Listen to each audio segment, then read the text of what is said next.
আল্লাহর নবীর সবচাইতে প্রিয়, আল্লাহর কাছে যার এত মর্যাদা ছিল, সেই আম্মাজান তাহাজ্জুদের নামাজে দাঁড়াইছেন। নামাজের তেলাওয়াত চলতেছে, আস্তে আস্তে আয়াত একটা চলে আসছে, ওয়াবাদালাহুম মিনাল্লাহ মা লাম ইয়াকুনু ইয়াহতাসিবুন। 24 ঘন্টার হিসাব বানাবো আজকে থেকে। রমজান আসতেছে, রুটিন বানায় ফেলি। আমি কতটা সময় দুনিয়ার কাজে ব্যয় করছি, এই কতটা সময় আখিরাতের কাজে ব্যয় করছি। আল্লাহর হুকুম হচ্ছে আখিরাতকে প্রাধান্য দেওয়া। এই জায়গায় তো পরীক্ষা হয়ে যায়। 12 ঘন্টা অর্ধেক অর্ধেক, আমার 12 ঘন্টার বেশি আখিরাতের কাজে ব্যবহার হয় না 12 ঘন্টার বেশি দুনিয়ার কাজে ব্যবহার হয়, সিদ্ধান্ত তো আমি নিজেই নিতে পারবো। আলহামদুলিল্লাহ, আমাদের সমাজের একটা শ্রেণী আছে নিশ্চিত, যারা হিফজখানায় পড়ায়, মক্তবে নাজারায় পড়ায়, ওনাদের 24 ঘন্টার মধ্যে 12 ঘন্টার বেশি আখিরাতের কাজেই ব্যবহার হয়। আলহামদুলিল্লাহ, এটা একটা বড় আজীব এক জায়গা। আলহামদুলিল্লাহ। এই বললাম এক পার্থক্য। আরেকটা পার্থক্য শোনেন, এটা হচ্ছে আজকের মূল আলোচনার মূল পয়েন্ট। এই পার্থক্যটা একটু দিল দিয়া উপলব্ধি করার চেষ্টা করো। আল্লাহ তাআলা ওই আয়াতে আমাদেরকে 2 হুকুম করেছিলেন। 1 নম্বর হুকুম ছিল আল্লাহকে ভয় করা, মনে আছে? তাকওয়া, মুত্তাকি হইতে বলেছেন আল্লাহ তাআলা। তাকওয়া বলতে আমরা কি বুঝি, সাহাবীরা কি বুঝছেন, এই পার্থক্যটা আজকে আলোচনা করতে চাই। আমরা তাকওয়া বলতে বড়জোর বুঝি গুনাহ ছেড়ে দেওয়া। মুত্তাকি মানে যে মানুষটা গুনাহমুক্ত জীবন যাপন করে। আর সাহাবীরা তাকওয়া বলতে কি বুঝছেন, এইটা আজকে একটু শুনি। যে কোনো একজন সাহাবীর জীবনকে আনলেই বোঝা যাবে। আমরা একদম শীর্ষ একজনকে দিয়ে বুঝাই। আমাকে একটু জবাব দেওয়া লাগবে কিছু সময়। বলেন তো, আল্লাহর নবী সাল্লাল্লাহু আলাইহি ওয়াসাল্লামের সবচাইতে প্রিয় মানুষ কে ছিলেন? বলেন, জোরে বলেন। এখন তো আমার ঝামেলা বাড়াইলেন। সঠিক জবাবটা আসলে আমার এই লম্বা হাদিস শোনার লাগতো না। আমি তো চাইছিলাম কোনাকুনি দৌড় মারতে, এখন তো আমাকে পিছনে যেতে হবে আবার। বুখারীর এক রিওয়ায়াত শোনাইতেছি আপনাদেরকে, হাদিস। নবী আলাইহিস সালাম সাহাবী আমর ইবনুল আস রাদিয়াল্লাহু আনহুর নেতৃত্বে 300 সাহাবীকে এক অভিযানে পাঠাইছেন। অভিযানের নাম হচ্ছে যাতুস সালাসিল, গজওয়া যাতুস সালাসিল। সৈন্য সংখ্যা কত ভাই? সেনাপতি আমর ইবনুল আস শত্রু এলাকায় গিয়ে বুঝলেন শত্রুদের যেই শক্তি, এই 300 দিয়া মোকাবেলা করা ঠিক হবে না।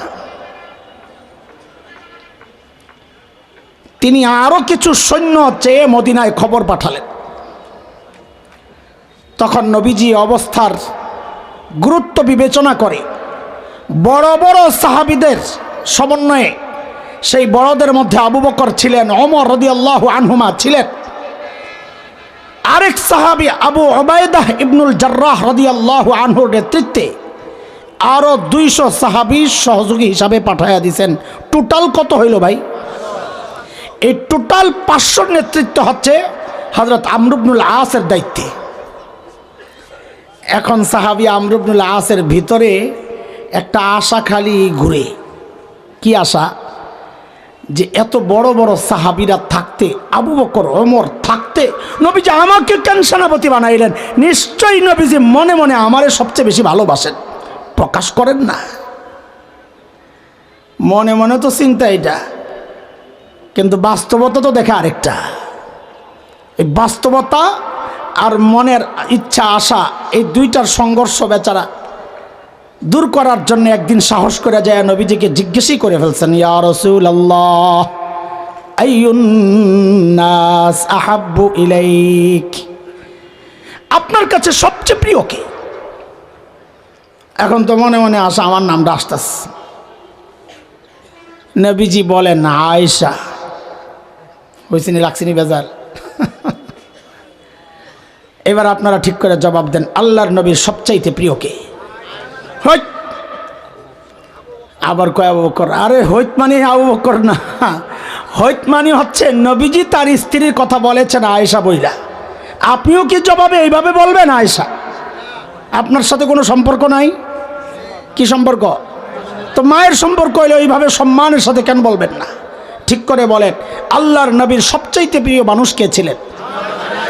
আম্মা জান আয়েশা রাদিয়াল্লাহু আনহা। অনেক জালিম আছে, অনেক জালিম আমাদের মায়েদের প্রসঙ্গগুলো যখন আলোচনা করে, হায় ওর কলিজা একটু ডর ভয় নাই। আম্মা জান হযরত খাদিজার প্রসঙ্গ বলতেছে যেন নবীর স্ত্রীর প্রসঙ্গ বলছেন না, আমাদের মায়ের আলোচনা করছেন না, তার কোনো বান্ধবীর আলোচনা করছেন। নাউযুবিল্লাহি মিন যালিক। দোস্ত, কুরআন আল কারীমের সূরাতুল আহজাব 6 নম্বর আয়াত 21 নম্বর পারা আল্লাহ বলেছেন, আন-নাবিয়্যু আওলা বিল মুমিনিনা মিন আনফুসিহিম ওয়া আজওয়াজুহু উম্মাহাতুহুম। নবীর বিবিরা আমাদের মা, এই ঘোষণাকার। ওলামারা আছে, আমার মনের চাওয়া এটা, মন বলে আপনি যতবার আম্মাজান বলবেন মায়েদের সাথে, নবীর বিবিদের সাথে, ততবার কোরআনের উপর আমল হওয়ার কারণে আমল নামায় সওয়াব লেখা হবে ইনশাআল্লাহ, কারণ কোরআনে আছে তো। এইবার ঠিক করে জবাব দেন, আল্লাহর নবীর সবচাইতে প্রিয় মানুষ কে ছিলেন? সাহাবী একটা ধাক্কা খাইছেন না, আশা করলাম কি জবাব আসলো কি। তো আবার মনে মনে নিজে নিজে সান্ত্বনা একটা নিয়ে নিছেন, হ্যাঁ এটা তো নারী ক্যাটাগরির জবাব গেল, পুরুষ ক্যাটাগরি তো এখনো রয়ে গেছে।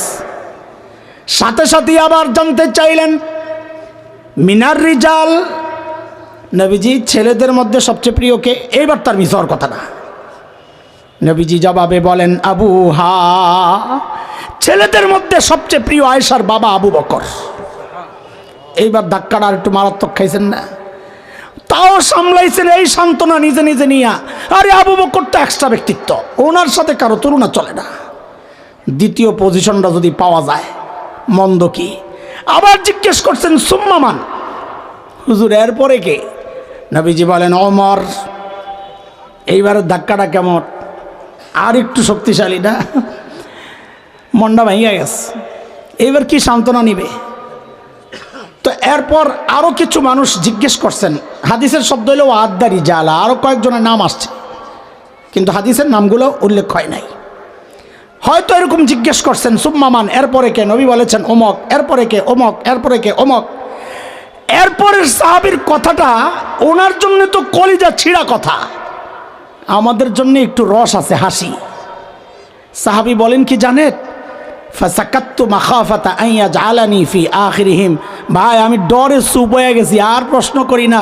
কেন? এইভাবে বলতে বলতে বলতে বলতে না জানি আমার নামটা আবার সবার শেষে চলে যায় কিনা, তার চেয়ে বরং চুপচাপ থাকি, মাঝামাঝি থাকার একটা সম্ভাবনা তো রইল। বাস এই সম্ভাবনার উপর ছেড়ে দিয়ে চলে গেছে। আচ্ছা, এই লম্বা হাদিস শোনাইতে হইলে আপনারা জবাবটা সহি না দেওয়ার কারণে এইবার ঠিক করে জবাব দেন, আল্লাহর নবীর সবচাইতে প্রিয় মানুষ কে ছিলেন? মাশাআল্লাহ। কুরআন আল কারীমের সূরা হাশরের একটা আয়াত পড়ছি, 18 নম্বর আয়াত। আমার নিজের হেদায়েতের উদ্দেশ্যে কিছু কথা বলতে চাই, টার্গেট আমি নিজে। হাকিমুল উম্মাত হযরত মাওলানা আশরাফ আলী থানভী রহমতুল্লাহি আলাইহি বলেছেন, আমি যখন আমার মধ্যে কোনো রোগ অনুভব করি, আত্মিক রোগ, তো আমি ওই বিষয়ে বেশি বেশি বয়ান করি যেন এই রোগটা আমার থেকে দূরে সরে যায়। বড়দের দেখানো এই পথেই আমি এখন আছি। যে বিষয়ে কথা বলবো এই বিষয়ের আমি বড় রোগী, আসামি 1 নাম্বার। তো আমার চিকিৎসার জন্যই আমি কথাগুলো বলবো ইনশাআল্লাহ। সাথে এমনভাবেই বলার চেষ্টা করব যেন আমার মতো কেউ থাকলে তার উপকারে আসে। যে আয়াতে কারিমা তিলাওয়াত করেছি, ওই আয়াতে আল্লাহ সুবহানাহু ওয়া তাআলা ইমানদারকে বড় মায়া করে একটা ডাক দিয়েছেন, ইয়া আইয়ুহাল্লাযীনা আমানু। এই ডাকটা বড় মায়ার ডাক। কুরআন আল কারীমে আল্লাহ ইমানদারকে 2 ভাবে ডেকেছেন। কোথাও ডেকেছেন ইয়া আইয়ুহান নাস, ইয়া আইয়ুহাল ইনসান, ও মানুষ। আর কোথাও ডেকেছেন ইয়া আইয়ুহাল্লাযীনা আমানু, ও ইমানদারেরা। আমাদের হযরত মুফতি শফি রহমতুল্লাহি আলাইহি বলেন, এই দুই ডাকের মধ্যে অনেক পার্থক্য। কি পার্থক্য? তা হযরত বলেন, আমরা আমাদের সন্তানকে ডাকার ক্ষেত্রেও এই পার্থক্যগুলো করি। আমরা আমাদের সন্তানকে কখনো নাম ধরে ডাকি, কথার কথা বলে আব্দুল্লাহ এভাবে ডাকলে সন্তানের মনে অজানা আশঙ্কা একটা কাজ করে যে বাবার ডাকের নমুনা ভালো মনে হচ্ছে না, হয়তো রেগে আছে। কিন্তু যখন বাবা আর সন্তানের যে সম্পর্ক, ওই সম্পর্ক ধরে যখন বাবা ডেকে বলেন আব্বু, তো সন্তান বুঝে আমার বাবা আমাকে মায়া করে ডাক দিছে। ঠিক আল্লাহ তাআলা যখন ডাকেন, ও মানুষ, আল্লাহ যেন নাম ধরে ডাকলেন, হয়তো রেগে আছেন, কিন্তু আল্লাহর সাথে ইমানদার বান্দার যে সম্পর্ক, ওই সম্পর্ক ধরে যখন আল্লাহ ডেকে বলেন ও ইমানদারেরা, তখন বুঝে নেওয়া আমার মালিক আমাকে বড় মায়া করে ডাক দিয়েছেন। তো আমি যে আয়াত পড়েছি, এই আয়াতে আল্লাহ বড় মায়া করে ডেকে দুইটা হুকুম করতেছেন। কয়টা একটু বলেন তো? আমার সাথে একটু কথাবার্তা বলা লাগবে। হ্যাঁ, আমি এক নাগারে একাধারে একা একা বলতে পারি না, এটা আমার দোষ, দুর্বলতা। আপনারা একটু সহযোগিতা করলে আমার কিছু কথা বলার সুযোগ আসবে, সহজ হবে ইনশাআল্লাহ। বলবেন তো ইনশাআল্লাহ? হ্যাঁ বলেন। কয় হুকুম করেছেন আল্লাহ তাআলা? মুফাসসিররা এটাও বলেন যে আল্লাহ তাআলা মায়া করে ডাক দেওয়ার পর যেই হুকুমটা করেন, তুমি বুঝে নিও, আল্লাহ যেন বলতে চাচ্ছেন বান্দা, এই যে তোমাকে মায়া করে একটা ডাক দিলাম, এই মায়ার সম্পর্ক যদি ঠিক রাখতে চাও তো সামনের হুকুমটা মেনে নাও। সামনের হুকুম মানবা না তো এই মায়ার সম্পর্ক আর টিকবে না, থাকবে না। তো যে আয়াত পড়েছি, এই আয়াতে আল্লাহ মায়া করে ডেকে দুইটা হুকুম করতেছেন। কয়টা ভাই বলেন তো আবার? আল্লাহ বলেন, ইয়া আইয়ুহাল্লাযীনা আমানুত্তাকুল্লাহ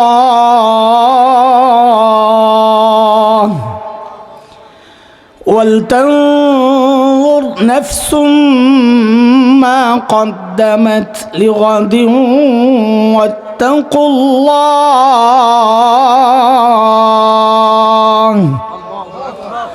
ও ইমানদারেরা, আল্লাহকে ভয় করো, এক নাম্বার হুকুম।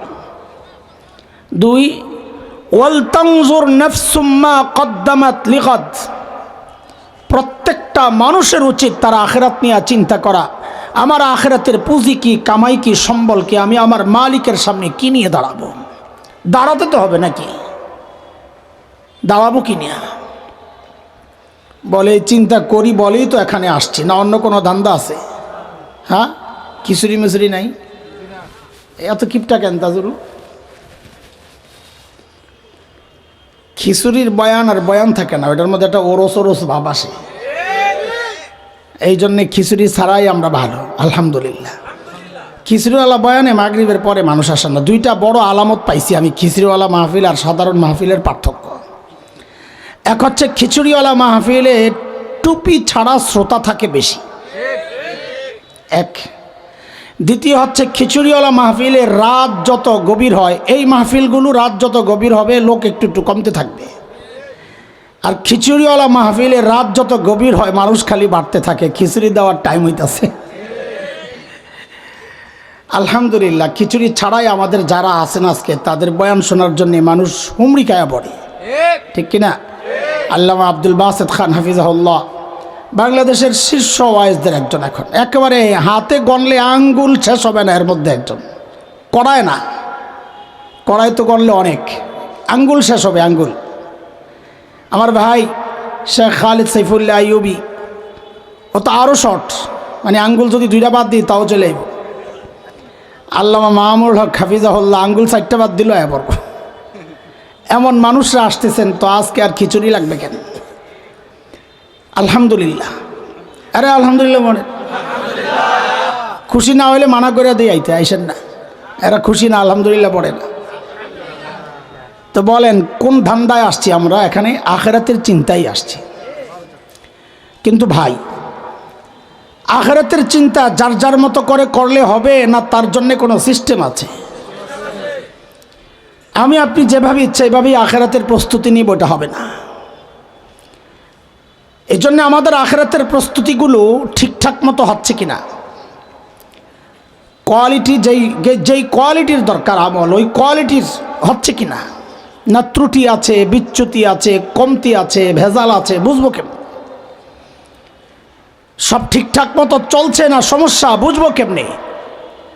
আমার শরীর ঠিক আছে কিনা বোঝার জন্যে তো পরীক্ষা আছে, মেশিন ঠিক আছে কিনা বোঝার জন্যে পরীক্ষা আছে, আমার ঈমান ঠিক আছে কিনা, আমার আকীদা ঠিক আছে কিনা, আমার আমল, আমার তাকওয়া, যে তাকওয়ার কথা আল্লাহ বলেছেন সেটা ঠিক আছে কিনা আমি বুঝবো কেমনি? তো আল্লাহ তাআলা সব কিছু বুঝার জন্যে আমাদের জন্যে একটা সহজ রাস্তা দিয়েছেন, সেটা হচ্ছে হযরতে সাহাবায়ে কেরাম রিদওয়ানুল্লাহি আলাইহিম আজমাইনদেরকে আমাদের নমুনা আর মডেল বানাইছেন যে তুমি তোমার ঈমানকে সাহাবীর ঈমানের সাথে মিলায়া দেখো, যদি মিলে তো ওই ঈমান ঠিক আছে, না মিললে বুঝবা ভেজাল আছে, ঠিক করে নাও। আল্লাহ বলেন فإن آمنوا بمثل ما آمنتم به فقد اهتدوا وإن تولوا فإنما هم في شقاق।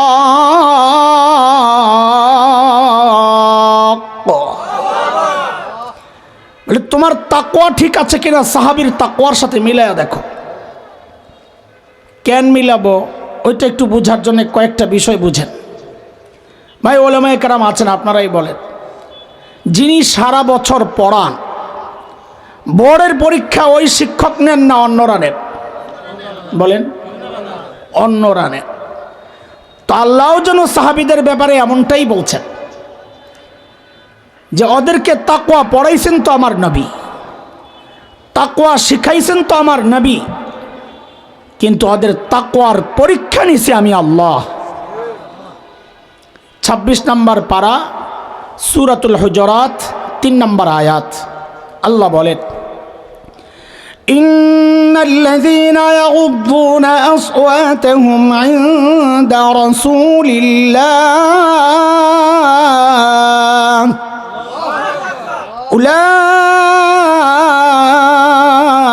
أولئك الذين امتحن الله قلوبهم للتقوى لهم مغفرة وأجر عظيم।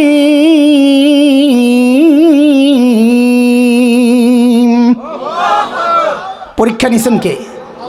জোরে কোন? বলে পরীক্ষার ফলাফল কি? তো ওইটাও আবার বুঝেন। আমাদের কাছে যখন পরীক্ষার খাতা আসে, যারা খাতা দেখেন তারা বলবেন, অনেক সময় দেখি লেখাগুলো খুব একটা সুন্দর না, কিছু বানান টান ভুলটুল হয়, কিন্তু পড়তেছি আর মুগ্ধ হইতেছি, মাশাআল্লাহ লেখছে চমৎকার, ওর কাছে যা চাওয়া হয়েছে এত চমৎকার ফুটাইছে, মনে হয় যেন লেখক নিজে আসলেও এত সুন্দর করে লিখতে পারতেন না। তখন ওই 2-4টা বানান টানান ভুল টুল যা হয়েছে ওই নাম্বার আর কাটতে মনে চায় না, মূল বিষয় উঠে গেছে। বরং উল্টা কি করেন উস্তাদরা, হাতে যে এক্সট্রা কিছু নাম্বার থাকে ওই ফুল নাম্বার ওরে দিয়া সর্বোচ্চ নাম্বার ওকে দেওয়া হয় কি ভাই? আবার কখনো কখনো এর উল্টাও হয়, খাতাটা হাতে নিলেই ও চোখ জুড়ে যায়, যেন হাতে লেখা নাই, কম্পিউটারে টাইপ করা, কিন্তু এক পৃষ্ঠা পড়ার পরই মেজাজটা বিগড়ে যায়, কি লেখলো এটি? আরও যত আগাই মেজাজটা খালি গরম হইতেই থাকে। কেন? ওর কাছে যা চাওয়া হয়েছে আর ধারে কাছেও নাই, হুদাই খামাখা সুন্দর করে সাজাইয়া কিছু গল্প লেখছে। আবার এমন দুষ্ট আছে শেষে লেখা দেয়, ওস্তাদজি পাস করাইয়া দিয়েন, আপনার লেখা দোয়া করুন। কি আব্দুল বাতেন ভাই কথা কও, আরে পাস নি, আরে পাইলে নগদই পিঠে দেওয়ার দরকার ছিল। তখন বুঝিও লেখাটাই সুন্দর করছে, কিন্তু পড়ালেখা করে নাই, গেট আপ সুন্দর, ভিতর খোসা। সাহাবায়ে কেরামের বিষয়টাও এরকমই। ওই যে তোমরা কোনো কোনো কুলাঙ্গার ভুল ধরো যে সাহাবীদের, ওই ভুলগুলা কি? এগুলোই 2-4টা বানান ভুল, কিন্তু আল্লাহ আল্লাহর রাসূলের আনুগত্যের বিষয়ে তারা এতটা চমৎকার প্রকাশ করেছে, কিয়ামত পর্যন্ত তাদের মতো করে আর কেউ করতে পারবে না। ফলাফল তো আল্লাহ বলতেছেন কিছু ভুল টুল যে হয়েছে, লাহুম মাগফিরা, আমি নাম্বার কাটি নাই, মাফ করে দিছি। নাম্বার কত দিছেন? ফুল ফুল। আজরুন আযীম, সর্বোচ্চ নাম্বার। কাদের ভুল ধর্মিয়া? পোড়া কপাল। এই সমাজের কিছু নষ্ট মানুষ আছে যাদের কাম কাজ নাই, বসে বসে সাহাবীদের দোষ তালাশ করে। শুনেন, একটা স্পষ্ট কথা বলে যাই, এই জায়গায় কোনো আপোষ নাই। বিভিন্ন সময় বিভিন্ন কিছু রাজনৈতিক আপোষ দেখলে অনেকে বিভ্রান্ত হন, না, ওটা ভিন্ন জিনিস। ঈমান আর তাকওয়ার জায়গায়, আল্লাহ আল্লাহ রসুলের মহাব্বতের জায়গায় এখানে কোনো আপোষ নাই। কেউ যদি সাহাবীদেরকে নিয়ে কটূক্তি করে অথবা এমন লিখুনি তৈরি করে যেই লিখুনি পরে অটোমেটিক কেউ সাহাবী বিদ্বেষী হয়ে যায়, দুনিয়ার মানুষের নজরে সে বহু বড় আল্লামা হইতে পারে, কিন্তু নবীকে যারা সত্যিকার অর্থে ভালোবাসে তাদের দৃষ্টিতে এই মানুষগুলা নষ্ট, ভ্রষ্ট, গোমরার পথভ্রষ্ট। এতে কোনো আপোষ নাই। আল্লাহ যাদেরকে মাফ করে, তুমি আপত্তিটা কই জানাইতেছ? ভাই একটু খেয়াল করে, সাহাবীদের দোষ তালাশ করা মানে কি আপনি জানেন? ওস্তাদরে পাইছেন, ছাত্র একটা বেয়াদবি করছে, কথার কথা, ওস্তাদরে পাইয়াই ওস্তাদরে ধরছেন, মিয়া কি লেখাপড়া করাইছেন, মিয়া পোলাপান্ডে আদব আখলাক শিখান নাই, এমন করে কে? কি শিখাইছেন? মাঝে মাঝে ধামক ওস্তাদরে মারে, কি শিখাইছেন? পোলাপান্ডে শিখান নাই গুলা। সাহাবীদের দোষ তালাশ করা মানি ওদের শিক্ষক মুহাম্মদুর রাসূলুল্লাহ সাল্লাল্লাহু আলাইহি সাল্লামকে ধমকানো। কি পড়াইছেন ওদেরকে? ভুল করলো কেন? দিকটা কত ভয়ঙ্কর চিন্তা করেছেন? যাদের সম্পর্কে আল্লাহ বলেছেন লাহুম মাগফিরা, আমি ওদেরকে মাফ করে দিছি, তাদের ভুল তালাশ করা মানে আল্লাহকে চ্যালেঞ্জ করা, আপনি যে মাফ করছেন কাজটা ঠিক করেন নাই। খবরদার, যদি কেউ করে থাকেন তওবা পড়ে। এটা এক ভয়ঙ্কর স্পর্শকাতর জায়গা। সাহাবীদেরকে ভালোবাসা এটা নবী প্রেমেরই একটা আলামত। নবীকে যারা ভালোবাসে তারা নবীর আপনজন কাছের কাউকে নিয়ে সমালোচনা করতে পারে না। আল্লাহ তাআলা ওদেরকে সহি বুঝ দান করেন। এমন নোংরামি থেকে এই দেশ ও জাতিকে আল্লাহ, আমাদেরকে এই উম্মাহকে আল্লাহ হেফাজত করেন। আমিন। চলেন আমরা আবার পিছনের দিকে যাই, আরেক দিকে চলে গেছিলাম। আমাদের আমলকে কাদের সাথে মিলাবো ভাই? আমার সাথে জোরে সবাই একসাথে বলা, কাদের সাথে? আচ্ছা, যদি মিলে আল্লাহর সাথে একটু বুঝ পরামর্শ করি, আল্লাহ যদি মিলাইতে পারি, কষ্ট মষ্টে দিবেন কি আগে কোন? পোষাইতেইব না, এত কষ্ট করবো যে। সুবহানাল্লাহ।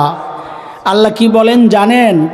সূরা তাওবা 100 নম্বর আয়াত, আয়াত নাম্বার 111 নম্বর পারা। যদি হাফিজি কোরআন শরীফ খোলেন, একদম দ্বিতীয় পৃষ্ঠার প্রথম আয়াত, যেটা আল্লাহ আমাদেরকে জানাইছেন কি দিব শুনো। কিয়ামত পর্যন্ত যাদের আমল সাহাবীর আমলের সাথে মিলবে, সাহাবীদেরকে আমি যা দিছি তাদেরকেও তাই দিব। কি দিছেন সাহাবীদেরকে? তো বলে দুই জিনিস। একটা দিছি সন্তুষ্টির স্বীকৃতি, আরেকটা দিছি জান্নাতের সুসংবাদ। কিয়ামত পর্যন্ত যাদের আমল সাহাবীর আমলের সাথে মিলবে তাদের জন্য এই দুই পুরস্কার বরাদ্দ। কার কথা এটা ভাই? বলেন কার কথা? আল্লাহ বলতেছেন والسابقون الأولون من المهاجرين والأنصار والذين اتبعوهم بإحسان رضي الله عنهم ورضوا عنه وأعد لهم جنات تجري تحتها الأنهار خالدين فيها أبدا ذلك الفوز العظيم।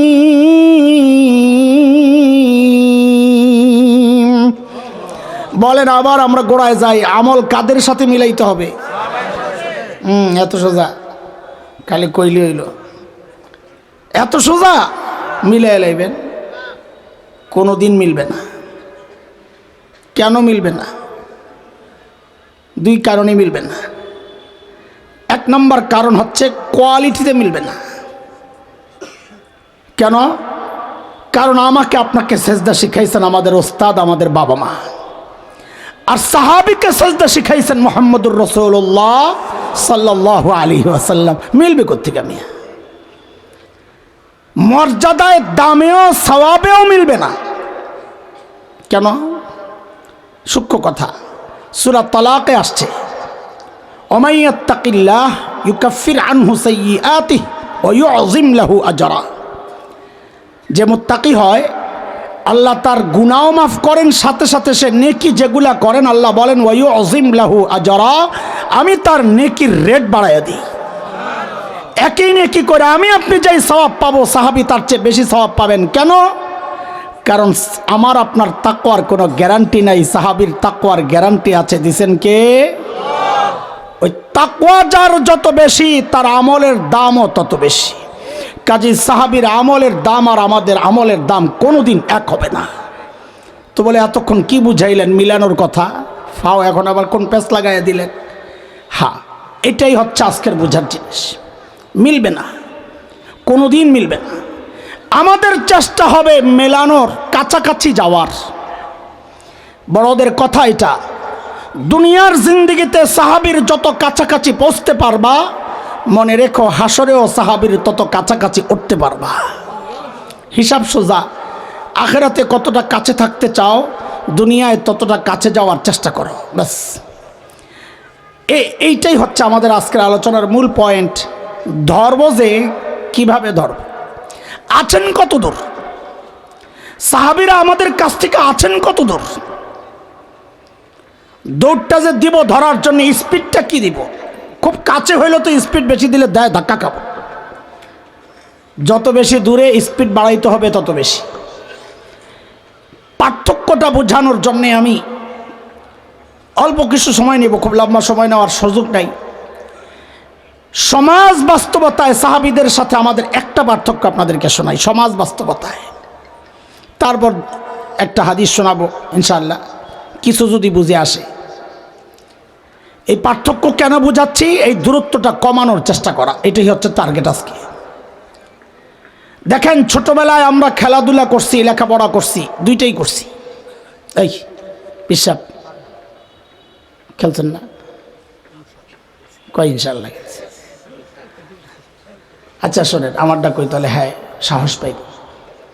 এখানে লেখছে মাওলানা শেখ হাসান জামিল। আচ্ছা যা লেখছে লেখছে, কত জায়গায় আরো লম্বা করে লেখে, মুফতিও লাগায়। কত মানা করছি ভাই, আমি মুফতি না, লাগাই কি জন্যে? ওই পাবলিকরে বোঝায়, ছোটো মোটো হুজুর দাওয়াত দিই নাই, মুফতি সাহেব দিছি। আল্লামা লাগাইলে এখন আর মানা করি না। কেন জানেন? বহু এমন মানুষের চিনি যারা লেখাপড়া করেই নাই, এখন নামের শুরুতে দেখছি আল্লামা, তো বুঝছি আল্লামার জায়গায় নাই, আল্লামার বেলুন ফুটো হয়ে গেছে, এখন লাগাইলে সমস্যা নেই। শায়েখ তো 40-এর উপরে বয়স গেলেই শায়েখ, এটাও সমস্যা না। বাকি ঠিক আছে, বাকি জেদ্দুর আছে, এটা আমার বাপের রাখা নাম হাসান জামিল। যখন খেলছি তখন তো নাম এত বড় আসিল না, তখন তো ছিলাম হাসাইন না, কি ছিলাম? এ বলাবেন কথা কও, হাসাইন নাই খেললে কি সমস্যা? এইবার কও খেলছো কেন দোস্ত? এতক্ষণে মাথা ঝুঁকায় ভালো করে যে হুজুরে খেলছে আর আমার কি। কিন্তু আমরা লেখাপড়াও ছিলাম এক নাম্বার, আমি আমার সময়ের সবসময় বরাবর এক নাম্বার ছাত্র। এখনকার বাচ্চারাও খেলে, লেখাপড়াও করে, করে না? এই করো না তোমরা লেখাপড়া? করে তো মাশাআল্লাহ। তা আমাদের সাথে এখনকার বাচ্চাদের কোনো পার্থক্য আছে না নাই? কি আছে? আপনাদের দায়িত্ব দিলে এক একজন এক একটা বের করবেন। আমি বহু চিন্তা করে একটা পার্থক্য বের করছি, সেটা হলো চিন্তা, মানসিকতার পার্থক্য। কি সেটা? আমাদের চিন্তায় থাকতো লেখাপড়া, আমরা লেখাপড়া করতাম, ফাঁকে ফাঁকে খেলতাম। আর এখনকার বাচ্চাদের চিন্তায় সারাক্ষণ গেমস খেলবে, মোবাইল টিপবে, এটা খেলবে, ওটা খেলবে, ফাঁক পাইলে পড়বে। কথা কর না? আমরা লেখাপড়ার ফাঁকে ফাঁকে খেলতাম, এখনকার বাচ্চারা খেলাধুলার ফাঁকে ফাঁকে লেখাপড়া করতে চায়। কথা কন ঠিক কিনা? ঠিক সাহাবীদের সাথে আমাদের একটা মৌলিক পার্থক্যের জায়গাটা এরকম। সাহাবায়ে কেরাম আখিরাতের কাজ করতেন কোনো সন্দেহ নাই, কিন্তু তারা দুনিয়ার কোনো কাজ কি করেন নাই? ওট বকরি চড়ান নাই, খেজুর বাগানের পরিচর্যা করেন নাই, ব্যবসা বাণিজ্য করেন নাই, করেছেন, আখিরাতের কাজও করেছে। আমরাও দুনিয়ার কাজ করি, আখিরাতের কাজ বুঝি করি না? এই যে আজকে আসছি ওয়াজ শোনার লেগে, এটা আখিরাতের কাজ না? তা আমরাও দুনিয়ার কাজ করি, আখিরাতের কাজও তো করি, কিন্তু সাহাবীদের সাথে আমাদের পার্থক্য আসেনি? কি পার্থক্য? সাহাবায়ে কেরাম করতেন আখিরাতের কাজের ফাঁকে ফাঁকে দুনিয়ার কাজ, আর আমরা দুনিয়ার কাজ সব সাইরা ফাঁকে ফাঁকে করি আখিরাতের কাজ। আরে ঠিকটা পরে কও, এখনো শেষ হয় নাই তো আসলটা। সাহাবায়ে কেরাম আখিরাতের কাজের ফাঁকে ফাঁকে মাঝে মাঝে যে দুনিয়ার কাজ করছেন, ওই দুনিয়ার কাজটাকেও সুন্নত তরিকায় কইরা ওই দুনিয়ার কাজটাকেও ইবাদত বানাইয়া টোটালটাই আখিরাত বানাইছেন। আর আমরা দুনিয়ার কাজের ফাঁকে ফাঁকে মাঝে মাঝে যে একটু আধটু আখিরাতের কাজ করি, ওইটার মধ্যেও দুনিয়ার ধান্দা ঢুকাইয়া, ওইটার মধ্যেও রিয়া আর লোক দেখানো ঢুকাইয়া, ওইটার মধ্যেও বিদআত আর কুসংস্কার ঢুকাইয়া ওই অল্প আখিরাতের কাজটাকে আমরা বরবাদ বানাইয়া টোটালটাকেই দুনিয়া বানাইয়া ফেলি। কথা কন লাগছে না? আচ্ছা ঠিক আছে, আমি আমার রোগ বলতেছি, শুরুতে বলছি না, মনে আছে না? কার চিকিৎসা চলতেছে ভাই? আমার চিকিৎসা। কেউ রাগ হয়েন না। এই হচ্ছে সাহাবীদের সাথে আমাদের একটা মৌলিক পার্থক্য, এইটা কমাইতে হবে। 24 ঘন্টার হিসাব বানাবো আজকে থেকে, রমজান আসতেছে, রুটিন বানায় ফেলি।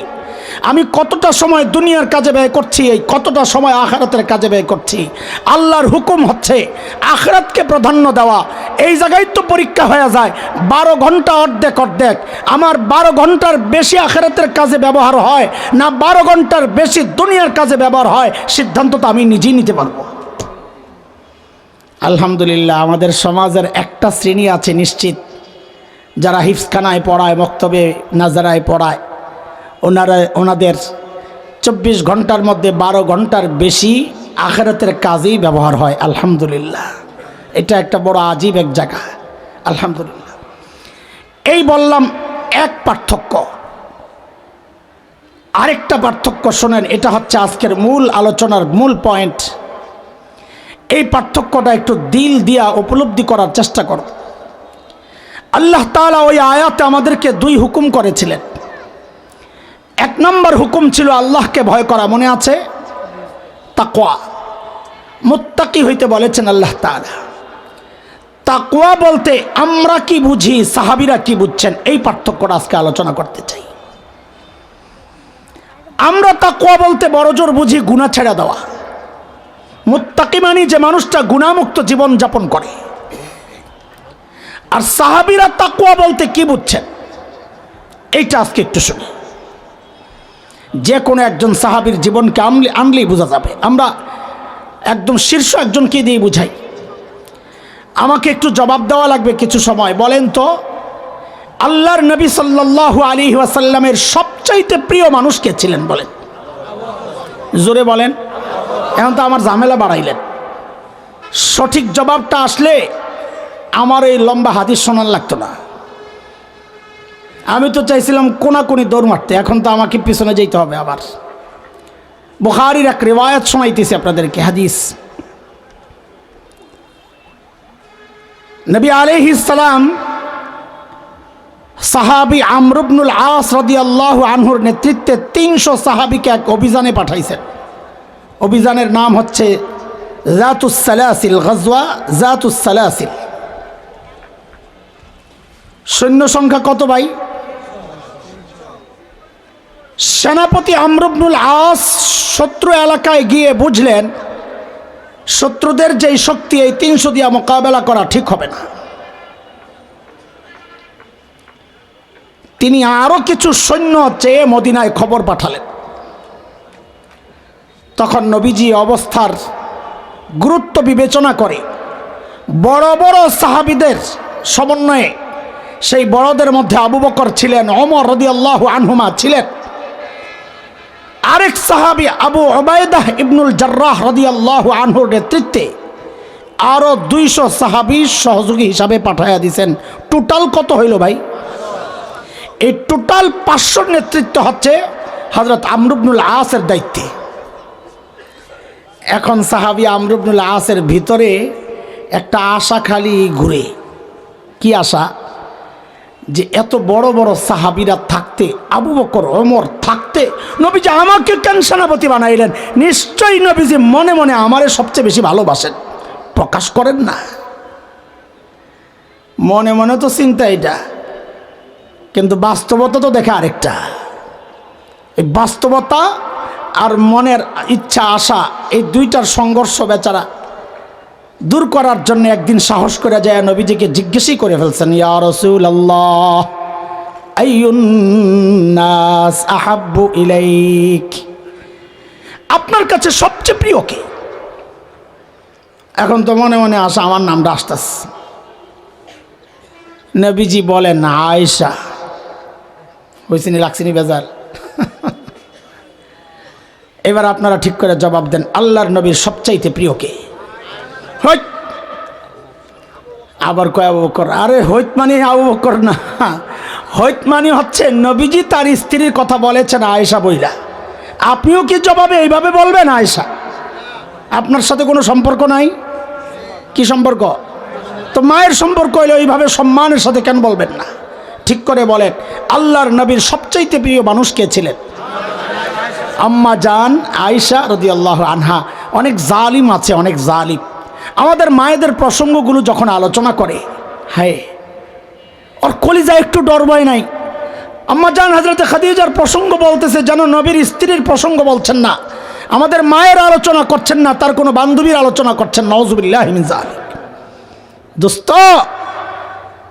কুরআন আল কারীমের সূরাতুল আহজাব 6 নম্বর আয়াত 21 নম্বর পারা আল্লাহ বলেছেন, আন-নাবিয়্যু আওলা বিল মুমিনিনা মিন আনফুসিহিম ওয়া আজওয়াজুহু উম্মাহাতুহুম, নবীর বিবিরা আমাদের মা। এই ঘোষণাকার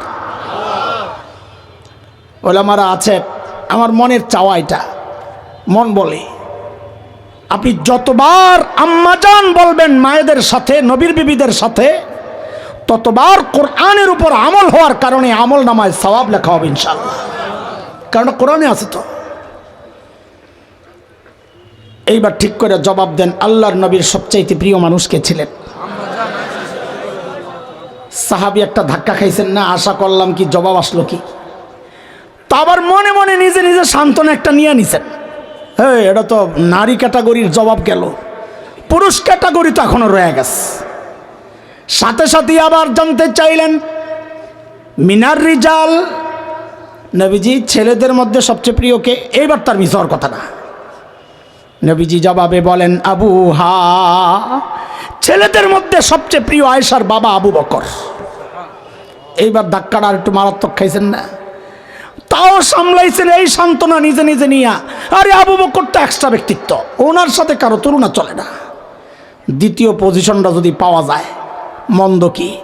আবার জিজ্ঞেস করছেন, সুম্মামান, হুজুর এরপরে কে? নবীজি বলেন ওমর। এইবারের ধাক্কাটা কেমন? আর একটু শক্তিশালী না? মনটা ভেঙে গেছে। এইবার কি সান্ত্বনা নিবে?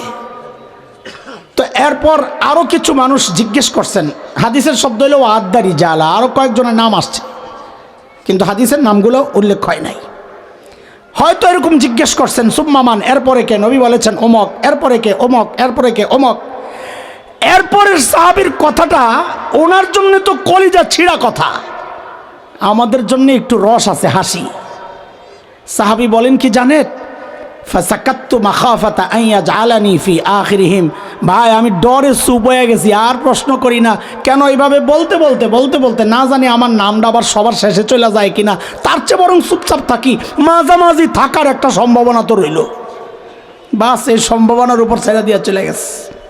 আচ্ছা, এই লম্বা হাদিস শোনাইতে হইলে আপনারা জবাবটা সহি না দেওয়ার কারণে এইবার ঠিক করে জবাব দেন, আল্লাহর নবীর সবচাইতে প্রিয় মানুষ কে ছিলেন?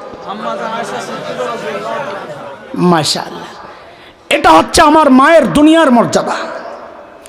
আর আসমানের উপরের মর্যাদা মানে আল্লাহর কাছে মর্যাদা, ওইটা আরেকটা হাদিস শোনেন। এক যুদ্ধ গজওয়াতুল মুরাইসি, যার আরেক নাম বনুল মুস্তালিক, ওই যুদ্ধ থেকে মদিনার দিকে ফেরত আসার সময় নবী রাতে এক জায়গায় তাঁবু গাড়ছেন বিশ্রাম নিবেন। শেষ রাতে একজনকে ডেকে পাঠালেন, যাও সবাইকে ডেকে ওঠাও, আমরা রওনা দিব, প্রস্তুত হইতে বলো ওযু ইস্তেঞ্জা সারার জন্য। নবীজির একটা অভ্যাস ছিল, নিয়ম সুন্নাহ, সফরে একজন স্ত্রী সাথে রাখতেন। তবে মক্কা বিজয়ের সফরে ছিলেন 2 জন আম্মাজান, আর বিদায় হজের সফরে ছিলেন সমস্ত আম্মাজান। হজ শিখতে হবে, উম্মতের কাছে পৌঁছাইতে হবে, সেই জন্য। তো ওই গজওয়াতুল মুরাইসিয়াতে নবীজির সফর সঙ্গী ছিলেন আম্মাজান আয়েশা রাদিয়াল্লাহু আনহা। আম্মাজান বলেন, প্রয়োজন সারার জন্য আমিও একটু গেলাম দূরে, কাফেলা থেকে একটু আলাদা। আসার পর গলায় হাত দিয়ে দেখি গলায় একটা হার ছিল, ওই হারটা কোথাও পড়ে গেছে, নাই হারটা নাই। আম্মাজান বলেন, আমি হার তালাশ করতে গেলাম, এখানে সূক্ষ্ম একটা বাজে চিন্তা যেন না আসে, একটু পরিষ্কার করি, যেহেতু মায়েদের আলোচনা, কোনো ফাঁক ফোকরের চিপা দিয়া যেন কোনো বাজে চিন্তা মায়েদের ব্যাপারে না আসে, সতর্ক থাকা 100তে 100। সেটা হচ্ছে আম্মাজান হারের প্রতি এত টান যে এইরকম ঝামেলার মধ্যে আবার হাত তালাশ করতে গেছেন। জবাব আসছে আমাদের উস্তাদ দারুল উলুম দেওবন্দের শেখ আল্লামা সাঈদ আহমদ পালনপুরি রহিমাহুল্লাহ হযরত বলেছেন, হারটা যে আম্মাজান তালাশ করতে গেছেন এটা হারের মায়ায় যান নাই, হারটা আসলে আম্মাজানের ছিলই না। হারটা মদিনা থেকে যাওয়ার সময় একজনের কাছ থেকে উদার নিয়েছিলেন, ধারের জিনিস ফেরত দিতে হবে, আরেকজনের জিনিস, ওই দায়বোধ থেকে আম্মাজান হারটা তালাশ করতে গেছেন, হারের মায়ায় আম্মাজান যান নাই। আরে ভাই, আমাদের মা নাম উচ্চারণের সময়, কোনো প্রসঙ্গ আলোচনার সময় সর্বোচ্চ ভালোবাসা, সর্বোচ্চ শ্রদ্ধা এগুলো সামনে রেখেই তাদের প্রসঙ্গ আলোচনা করা উচিত। এটা ইমানের দাবি, এটা নবী প্রেমের দাবি।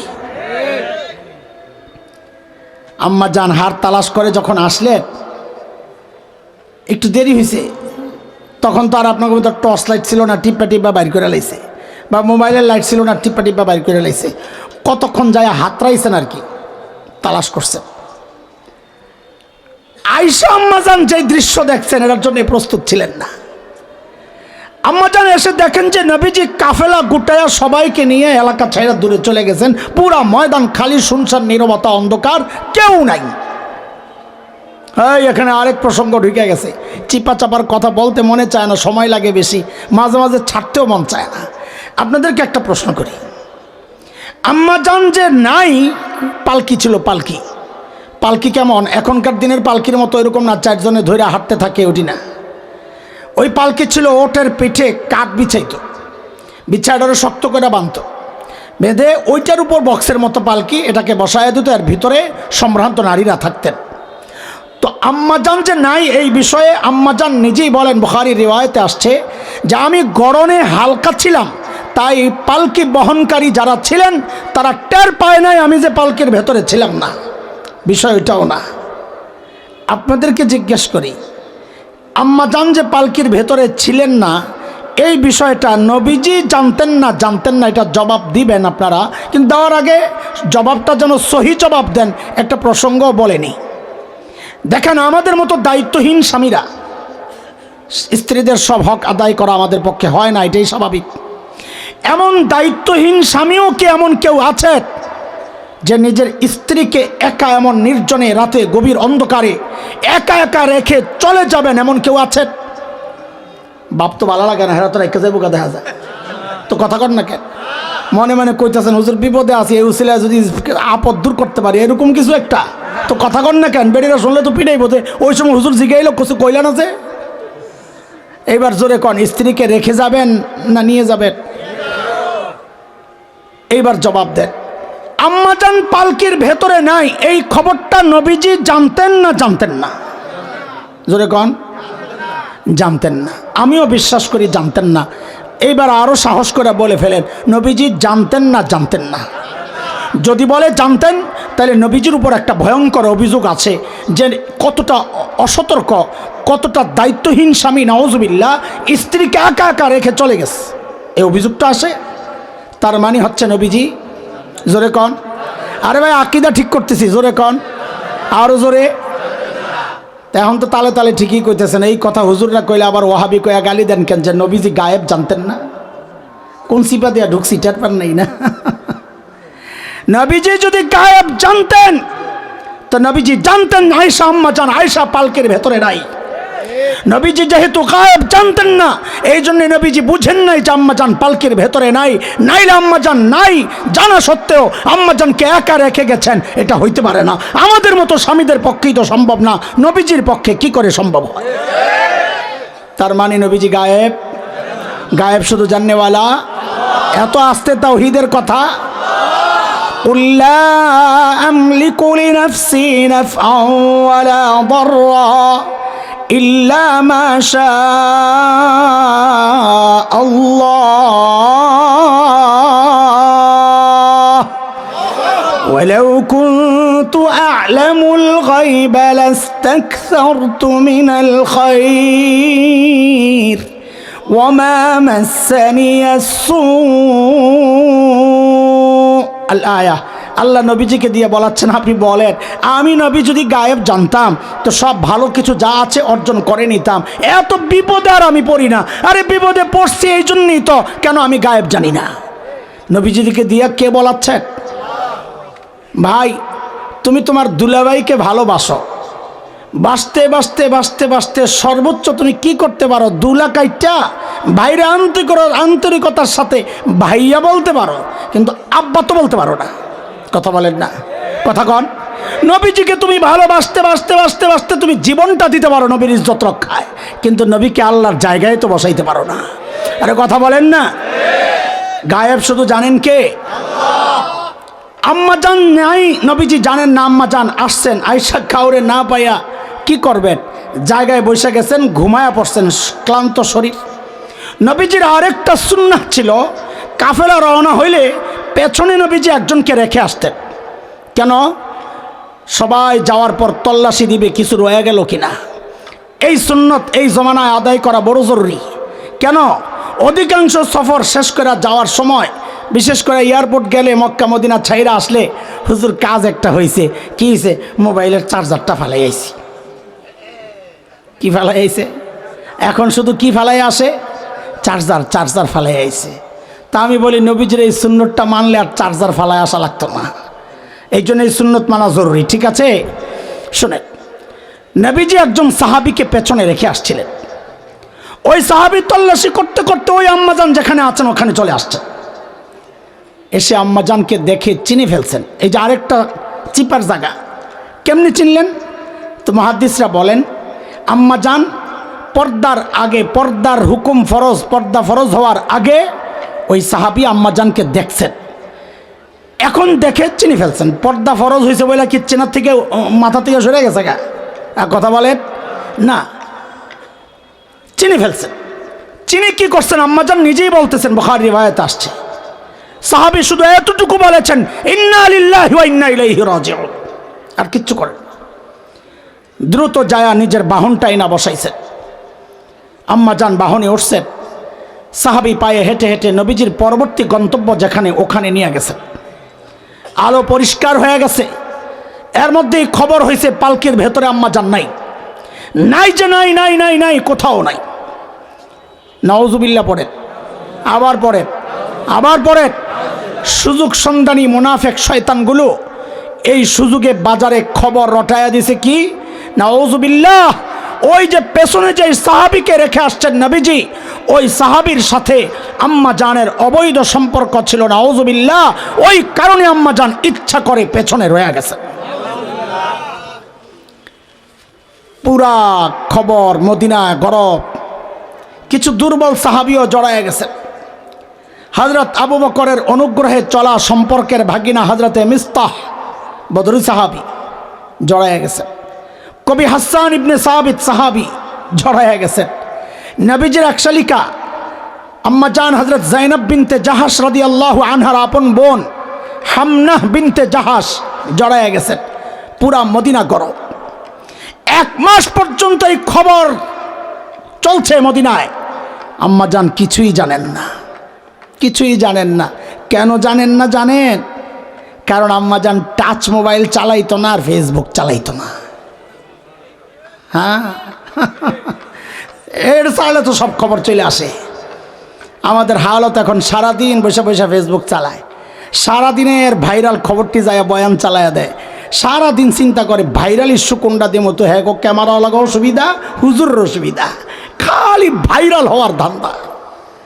সেদিন একজন বলতেছে, কয় ভাই ফেসবুক চালান লাগে না, ওই হুজুরের বয়ানটা রাতে একবার শুনলে সারাদিন ফেসবুকে কি কি আছে শোনা যায়, জানা যায়। হুদা ফেসবুক চালাবো কি আরতে, ওয়াজও শোনা হইলো, ফেসবুকও চালানো হইলো।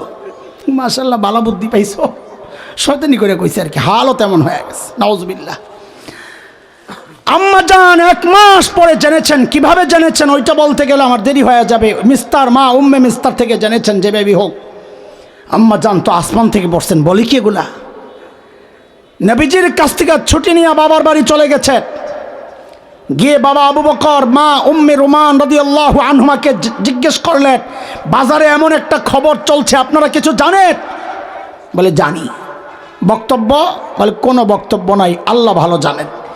আম্মা জানের কলিজা ভেঙে গেছে। আরে আবু বকর তো আমাদের মতো বাবা না, আমাদের মতো বাবা হইলে কি করত? মেয়েকে বলতো 1 মাস চলে গেল, তোর জামাই এখনো কোনো সিদ্ধান্ত নিল না, এটা কোনো অ্যাকশন নিল না, এটা ওই জামাইয়ের ভাত খাওয়ান লাগবো না। এবার তিনি তো হাসান জামিল না, তিনি তো আবু বকর। নবী যেখানে চুপ, আবু বকর সেখানে কথা বলতে পারেন না, এইটা হচ্ছে আবু বকর। আম্মা জান একদম ভেঙে পড়ছেন। 3 দিন 3 রাত খাওয়া নাই, ঘুম নাই, শুধু কান্নার কান্না, কান্নার কান্না, চোখের পানিও শুকায় গেছে কাঁদতে কাঁদতে। 3 দিন পর নবীজি আসছেন। নবীজি এসে আম্মাজানকে এমন এক কথা জিজ্ঞেস করছেন, আম্মাজানের কলিজাটা একদম টুকরা টুকরা হয়ে গেছে। নবীজি জিজ্ঞেস করেন, আয়েশা যদি কোনো ভুল তুমি করে থাকো আল্লাহর কাছে মাফ চাও। দেখছেন নবীজি গায়েব জানেন না, আরেকটা প্রমাণ। গায়েব জানলে নবীজি বলতেন, আয়েশা তুমি যে কিছু করো না আমি জানি, ধৈর্য ধরো। নবীজিটা বলেন নাই। এই কথাটা শুই না আম্মাজান এতটা কষ্ট পাইছেন। আম্মাজান বলেন, আমি শুধু এতটুকু বললাম, আমি যদি এখন সত্য বলি আমি কিছুই করি নাই, আপনারা কেউ বিশ্বাস করবেন না। আর যদি মিথ্যা বলি হ্যাঁ করছি, তো বিশ্বাস করবেন। তাহলে আপনাদের সাথে আমার কথা বলার দরকার কি? আমার জন্য আমার আল্লাহই যথেষ্ট, ফয়সালা আল্লাহ করবেন। এর মধ্যে নবীজির উপর ওহী নাজিল হওয়া শুরু হয়েছে। ওহী নাজিল হওয়া শুরু হয়েছে। ওহী নাজিল হইলে বোঝা যাইত, কিছু আলামত ছিল। আম্মা জানের একটা বর্ণনা আসছে বুখারীর শুরুতে। আম্মা জান বলেন, ওয়াইন্না জাবিনাহু লা তাফাসসাদু আরাকা, ওহির চাপে নবীজির কপাল ঘেমে ভিজে যেত, রক ফুলে যেত, চোখ লাল হয়ে যেত, খড়খড় আওয়াজ হইত। সাহাবীরা চাদর মাদর থাকলে উপরে দিয়ে দিতেন। বোঝা যাচ্ছে ওহী আসতেছে। ওহী নাজিল হওয়া শেষ, নবীজির ঠোঁটে মুস্কি হাসি, নবীজি মিটি মিটি হাসতেছেন। এখানে স্বামী স্ত্রীর কিছু অভিমান, মান অভিমানের কথাবার্তা হয়েছে, আমি আর ওদিকে গেলাম না। নবীজি কেন হাসতেছেন? কারণ আম্মা জানের পবিত্রতার সাক্ষী দিয়া আম্মা জানের পক্ষে আল্লাহ তাআলা কোরআন আল কারীমের 1টা 2টা 3টা আর 4টা 5টা না দোস্ত, কোরআন আল কারীমের 10টা আয়াত নাজিল করেছেন। কয়টা? কার পক্ষে? কার পবিত্রতার সাক্ষী দিয়া? আমি শোনাইতেছিলাম আপনাদেরকে, দুনিয়ায় আমার মায়ের মর্যাদা নবীজির কাছে সবচেয়ে প্রিয়। আসমানের মর্যাদা যার পক্ষ নিয়ে আল্লাহ আয়াত নাজিল করেছেন, তাও 1টা না 10টা। তার মধ্যে 1টা আয়াত তো আমার কাছেই বড় কঠিন মনে হয়। আরে ওই মানুষগুলো এটা কিভাবে নিয়েছে আল্লাহই জানে। আল্লাহ তাআলা এক আয়াতের মধ্যে আল্লাহর নবীর সাহাবীদেরকে রীতিমতো ধমকাইতেছিলেন, শাসাইতেছিলেন। কি বলে? فلولا إذ سمعتموه قلتم ما يكون لنا أن نتكلم بهذا سبحانك هذا بهتان عظيم। আল্লাহ তাআলা সাহাবায়ে কেরামকে রীতিমতো ধমকাইছেন। কার পক্ষ নিয়া ভাই? ভুলে গেছেন আপনারা? জোরে কোন, তাড়াতাড়ি কোন, শেষ করতে হবে। কার পক্ষ নিয়া? এই হচ্ছে আম্মা জানের মর্যাদার 2টা দিক বললাম। এরকম সারাদিন বসে বসে আম্মা জানের মর্যাদা বললেও তো শেষ হবে না। একটা বিশেষ কথা বলার লোভ ছাড়তে পারতেছি না, সময় কম। খাস বিশেষ 3টা বিষয় নিয়ে আম্মাজান নিজেই গর্ব করতেন। এগুলো তো আমি বললাম, কিন্তু 3টা বিষয় নিয়ে আম্মাজান নিজেই গর্ব করতেন। সেই 3টা বিষয় নবীজি সাল্লাল্লাহু আলাইহি সাল্লামের ইন্তেকালের সময়ের ঘটনা। 2 সপ্তাহ আগে নবীজি খুব অসুস্থ হয়ে গেছে। এক এক বিবির কাছে এক এক দিন থাকতেন। তো ওই সময়ে যে বিবির কাছেই যান, গিয়ে শুধু জিজ্ঞেস করেন আগামীকাল কার কাছে থাকবো। তো প্রশ্নের ধরন দেখাই আম্মাজানরা বুঝে গেছেন নবীজি আম্মাজান আয়েশার কাছে থাকতে চাচ্ছেন। সব আম্মাজানরা মিলে সিদ্ধান্ত নিলেন, নবীজি আমরা আমাদের দিনগুলো বোন আয়েশাকে দিয়ে দিলাম, আপনি ওখানেই থাকেন। তো শেষ সপ্তাহ নবীজি আম্মাজানের কাছে ছিলেন। নিয়ম ভঙ্গ না, এটাই নিয়ম, কারণ অন্য বিবিরা দিয়ে দিছেন দিন। কিন্তু আম্মাজান বলেন এই জায়গায় একটা ঝামেলা হইতে পারত। কি ঝামেলা? মাসআলা বা নবীর কথা, নবীরা যেখানে ইন্তেকাল করেন দাফন ওখানেই হয়, ওই ঘরেই হয়। কথার কথা যদি নবীজি শুক্রবার ইন্তেকাল করতেন, তো শুক্রবারের দিনটা যেই বিবির ছিল ওই বিবি আজীবন করতেন নিয়ম মতো যদি নবীজি এখন আমার ঘরে থাকতেন, তো আজকে নবীজির রওজা আমার ঘরেই থাকতো। আল্লাহ তাআলা অন্য কোনো স্ত্রীকে বলার সুযোগ দেন নাই। কেন? সোমবারটা ছিল আম্মাজান আয়েশার ভাগের দিন। এটা আম্মাজান গর্ব করতেন। 1 নম্বর গর্ব। 2 নম্বর গর্ব, নবীজি দুনিয়া থেকে যাওয়ার সময় মুখে করে বাহির থেকে যেই জিনিস নিছেন শেষ, আম্মাজান বলেন সেটা ছিল আমার লালা।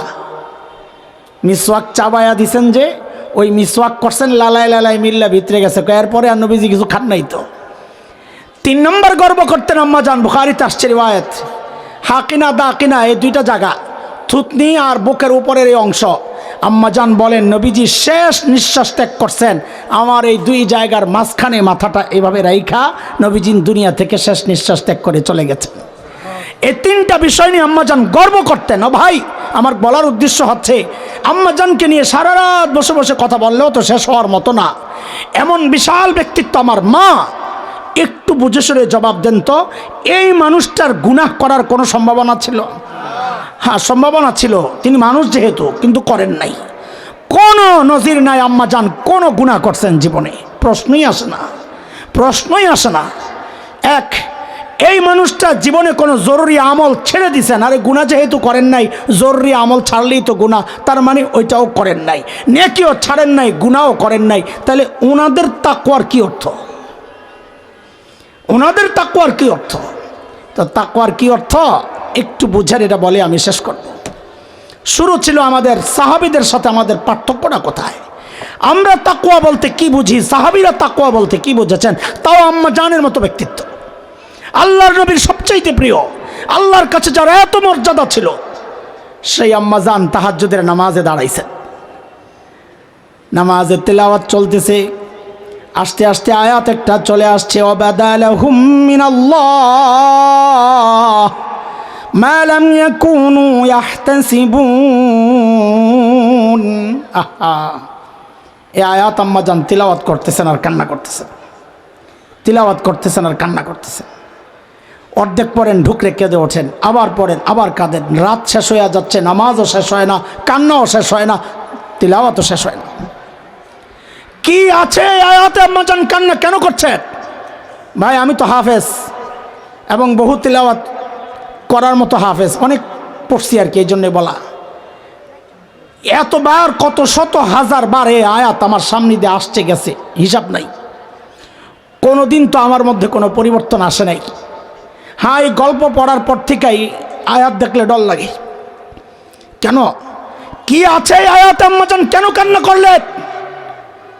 আল্লাহ বলতেছেন ওয়াবাদালাহুম মিনাল্লাহ, হাসরের মাঠে কোন কোন বান্দার আল্লাহর পক্ষ থেকে এমন পরিচয় প্রকাশ পাবে মা লাম ইয়াকুনু ইয়াহতাসিবুন, যার কল্পনাও সে দুনিয়াতে করে নাই। হ্যাঁ, দুনিয়ায় তো পরিচয় আলেম, না জানি হাসরে উইঠা দেখি আল্লাহ জালেমদের সাথে দাঁড় করায় রাখছে। দুনিয়ায় তো শুনি জানি পরিচয় হাজি, হায় না জানি এমন হয় হাসরে উঠে দেখি আল্লাহ পাজিদের সাথে দাঁড় করায় রাখছে। আচ্ছা, এটা আমি আপনি কান্না করতে পারি, চিন্তা আসতে পারে। আম্মাজান কেন কাঁদতেছেন? আম্মাজান কাঁদতেছেন ওই চিন্তায়, আহারে দুনিয়ায় তো আমার পরিচয় আমি আবু বকরের কন্যা, দুনিয়ায় আমার পরিচয় আমি নবীজির স্ত্রী। হায়, হাসরে দাঁড়ায় না দেখি যে আমার পরিচয় পাল্টায় গেছে, আমাকে আল্লাহ অপরাধীদের সাথে দাঁড় করায় রাখছেন। আর এটা সম্ভাবনা তো নাই, কারণ আম্মা জান তো জান্নাতের গ্যারান্টি পাওয়া, নবীজি বলেছেন সেটা। তারপরেও আশঙ্কা, যদি না আল্লাহ দিয়ে দিল জাহান্নামে, যদি না আসামি কাঠগড়ায় দাঁড় করাইয়া দিল, আমার কি হবে? ওই চিন্তায় আম্মা জান কাঁদতেছেন দাঁড়ায়। কোথায় হাসান জামিল, কোথায় আম্মা জান? ভাইও, কোনোদিন কি একবার চিন্তায় আসছে যে আল্লাহর আদালতে যাওয়ার সময় কোরআনে যেহেতু আসছে, কাউকে না কাউকে তো আল্লাহ একটা হুকুম দিয়া দাঁড় করাইয়া দিবেন। সেই ব্যক্তিটা যদি আমি হই, উপায়টা কি হবে? কি হুকুম? কারো কারো জন্য আল্লাহ হুকুম দিবেন, ওয়াকিফুহুম ইন্নাহুম মাসউলুন। এটারে আটকা, ওকে জিজ্ঞেস করতে হবে, ওকে জিজ্ঞেস করতে হবে। কি জিজ্ঞেস করবে?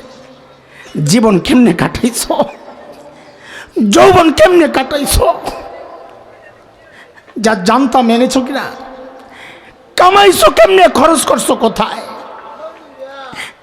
কতজন আছে এমন, আমি আসামি এক নম্বরে বলি, কতজন আছে এগুলার সব ঠিকঠাক জবাব দিতে পারবো?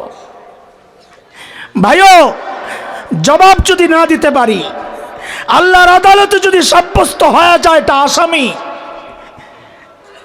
এরপরে ডাক্তার শোনার জন্য প্রস্তুত আছেন?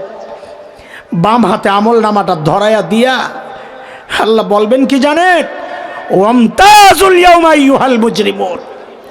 এ অপরাধী, দুনিয়ায় আমার নেককার বান্দাদের সাথে ওঠা বসা ছিল, আমি কিচ্ছু বলি নাই, আজকে আর সেই সুযোগ তোর জন্য নাই, তুই আলাদা হয়ে যা, আলাদা হয়ে যা। আমার নেককারদের গন্তব্য জান্নাতমুখী, তুই আলাদা হয়ে যা, তোর গন্তব্য আরেক দিকে। কিন্তু যাবে কোথায়? চোখে তো দেখে না। মান কানা ফি হাযিহি আমা ফাহুয়া ফিল আখিরাতি আমা ওয়া আদাল্লু সাবিলা। রাস্তা খুঁজে পাবে না, চোখে তো দেখে না। তো আল্লাহ তাআলা কি করবেন তখন? আযাবের ফেরেশতাদেরকে হুকুম করবেন, খুযুহু ফাগুল্লু সুম্মা জাহিম সাল্লু। এটারে ধর, পেড়ি পড়া, টাইনা শ্রেণিয়া জাহান্নামে পালায়া আছে। সুম্মা ফি সিলসিলাতিন যারুহা ৭০ যিরান ফাসলুকু। ৭০ গজ লম্বা শেকল দিয়া পেঁচায়া টাইনা নেওয়া হবে। কেন? আল্লাহ আযাব ভোগ করার জন্য আমার শরীরটারে অনেক বড় বানায়া দিবেন, চামড়া মোটা করে দিবেন। টাইনা জাহান্নামে নিয়ে যখন ফালানো হবে, এরা দোস্ত, জাহান্নাম কোনো আমার জন্য প্রশস্ত জায়গা না। আল্লাহ বলেন, ওয়াইজা উলকু মিনহা মাকানান দাইয়্যিকা মুকাররানিন। ছোট্ট জায়গায় গাদাগাদি কইরা অপরাধীদেরকে যখন ফালাবে, আযাব ভোগ করতে করতে সইতে না পাইরা বান্দা তখন চিৎকার করতে থাকবে। কি করে কি বলে চিৎকার করবে? আল্লাহ বলেন, দাউ হুনালিকা সুবুরা। চিৎকার করে করে বলবো, আল্লাহ আর তো সহ্য হয় না, আমারে মৃত্যু দিয়া দেন, আল্লাহ মৃত্যু দিয়া দেন, আল্লাহ মৃত্যু দিয়া দেন, আর সহ্য হয় না। আল্লাহর পক্ষ থেকে জবাব আসবে, লা তাদউল ইয়াউমা সুবুরান ওয়াহিদা ওয়াদউ সুবুরান কাসীরা। বেশি বেশি মৃত্যু চাও, একবার কেন চাইতেছ? কারণ মৃত্যু চাওয়ার মতো উপলক্ষ তো বারবার আসবে। বারবার কেন? ওই অন্য আয়াত যেন তার পরিষ্কার করতেছে। অনেকে চিন্তা করে জাহান্নামের আগুনে ফালাইয়া দিলে আমি তো জয়লা শেষ হয়ে যাব। আল্লাহ বলেন, বিষয়টা এমন না। কুল্লামা নাদিজাত জুলুদুহুম বাদদালনাহুম জুলুদান গায়রাহা লিয়াযুকুল আযাব। এক চামড়া পয়রা শেষ, আল্লাহ বলেন আমি নতুন চামড়া লাগাই আবার জ্বালাবো।